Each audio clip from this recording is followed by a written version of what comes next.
Welcome to face master கம்மி. யாரை பற்றி பார்க்க போகிறோம்னா, இப்போ டிசம்பர் 15ஆம் தேதிக்குள்ளே எந்த ஒரு முடிவுமே பார்த்தீங்கன்னா எடப்பாடி பழனிசாமி சொல்லாத பட்சத்தில் ஓபிஎஸ் ஒரு புது கட்சியை பார்த்தீங்கன்னா ஆரம்பிக்கிறதுக்கான வாய்ப்பு இருக்குது. இதனால் எடப்பாடி பழனிசாமிக்கு மிகப்பெரிய சிக்கல். அதிருப்தி ஆனவங்க எல்லாருமே பார்த்தீங்கன்னா திமுக பாஜகவுக்கு தான் இணைஞ்சிட்டு இருந்தாங்க. இப்போ ஓபிஎஸ் அணியில் இணையறதுக்கான வாய்ப்பு இருக்குது. ஸோ ஓபிஎஸ் கட்சி பார்த்தீங்கன்னா அம்மா திராவிட முன்னேற்ற கழகம்ன்ற மாதிரி ஆரம்பிக்கிறதுக்கான வாய்ப்பு இருக்குது. இல்லைனா எம்ஜிஆர் திராவிட முன்னேற்ற கழகம்ன்ற மாதிரி ஆரம்பிக்கிறதுக்கான வாய்ப்பு இருக்குது. ஸோ இந்த ரெண்டு பேர் வச்சா எடப்பாடி பழனிசாமி சிக்கல். இதுதான் பார்த்தீங்கன்னா ஜெயலலிதா எம்ஜிஆர் கட்சின்னு சொல்லிட்டு ஓட்டு போகிறதுக்கான வாய்ப்பு இருக்குது. இரட்டை இலை பார்த்தீங்கன்னா அது மிகப்பெரிய லெவல் அப்படியே மறைந்து போகிறதுக்கான வாய்ப்பும் இருக்குது. அதே மாதிரி ஓபிஎஸ் பார்த்தீங்கன்னா 2026 வரைக்கும் தான் அதிமுக ஒருங்கிணைப்பாளராக அந்த பதவி இருக்குது. அப்போ 2026 அப்புறம் பார்த்தீங்கன்னா வழக்கில் பெரிய லெவலில் அவருக்கான ஜெயிக்கிறதுக்கான வாய்ப்புகள் இல்லைன்ற மாதிரி பார்த்தீங்கன்னா சூழ்நிலை உருவாகிறதுக்கும் வாய்ப்பு இருக்குது. இதே நம்பிட்டு இருந்தால் சட்டமன்ற தேர்தலையும் பார்த்தீங்கன்னா கோட்டை விடுறதுக்கான வாய்ப்பு இருக்குது.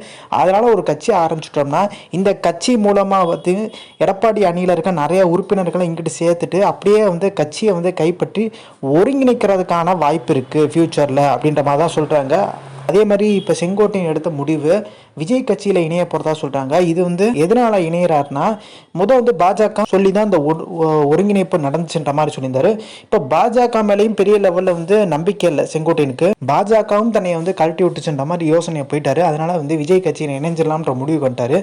இது இணையரும் பட்சத்தில் கொங்கு மண்டலத்தில் இருக்க அதிமுக மிகப்பெரிய லெவலில் சரிவு நோக்கி போகுன்றாங்க. ஏன்னா எடப்பாடி பழனிசாமியை விஜய் நம்பி தான் நிறைய இடத்துல கூட்டணி அமைன்ற மாதிரி ஒரு நம்பிக்கையில் இருந்தார். ஸோ விஜயும் பார்த்தீங்கன்னா என்னோட தலைமையில் வந்தால் தான் நான் கூட்டணி வருவேன்ற மாதிரி சொல்லியிருக்காரு. அதாவது விஜய் முதலமைச்சர் வேட்பாளராக யார் ஒத்துக்கிறாங்களோ அவங்கள கூட்டணிக்குள்ள சேர்த்துப்பேன்ற மாதிரி எடப்பாடி பழனிசாமி பாஜக வாக்களோட விஜய் கட்சி வாக்கள் தான் கொஞ்சம் நம்பியிருந்தாரு.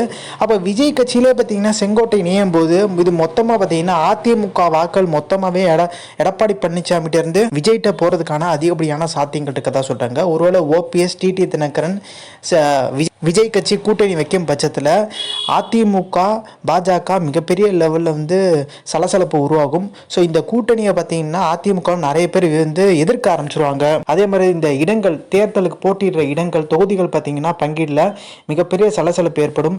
அதிமுக ஜெயிக்கக்கூடிய தொகுதியெல்லாம் பாஜக கேட்டுட்டு இருக்காங்க. அதுவுமே உட்கட்சியில் ஏகப்பட்ட பிரச்சனை எல்லாருமே ஓபிஎஸ் கட்சிக்கு தாவறதுக்கான வாய்ப்பு இருக்குது. எடப்பாடி பழனிசாமியை தலைமை ஏற்றுக்க முடியான்ற மாதிரி பார்த்தீங்கன்னா ஒரு முடிவும் அறிவிப்பிற்கு வாய்ப்பு இருக்குது. ஸோ நிறைய பேர் அப்போ ஓபிஎஸ் பக்கம் தான் வர்றதுக்கான வாய்ப்பு சாத்தியங்கள் அதிகன்றால இப்போ ஓபிஎஸ் கட்சி ஆரம்பிக்கிறதுக்கான ஒரு வேலையில் தீவிரமாக இறங்கியிருக்கதா சொல்கிறாங்க. பாஜக பார்த்தீங்கன்னா அதிமுக உடைக்கின்ற மாதிரி ஒரு எண்ணத்தில் இருந்தாமே இப்போ இது பார்த்தீங்கன்னா தேர்தலுக்கு முன்னாடியே உடையிறால இது மிகப்பெரிய லெவலில் பாஜகவுக்கு தான் ஒரு பின்னடைவு. இப்போ ஒன்றிணைந்த அதிமுக நினச்சா பாஜக உருவாக்கலாம், ஆனால் உருவாக்கவே இல்லை. ஸோ ஓபிஎஸ் ரொம்ப நாள் பொறுமையாக இருந்தார். இப்போ முன்கூட்டி கட்சி ஆரம்பிக்கிறாங்களா இது என்ன ஆகும்னா தேர்தலில் பாஜக திருப்பியும் ஜெயிக்கிறதுக்கான வாய்ப்பு இல்லை. ஒரு 4 எம்எல்ஏக்கள் அது கூட வர்றதுக்கான வாய்ப்பு இல்லை. அதிமுக மிகப்பெரிய மோசமான நிலைக்கு போயிடும். திமுக மீண்டும் பார்த்தீங்கன்னா ஆட்சி அமைக்கிறதுக்கான வாய்ப்பு அதிகன்றாங்க. ஸோ இந்த இன்ஃபர்மேஷன் முடிச்சா like share subscribe. Thanks for வாட்சிங் திஸ் வீடியோ.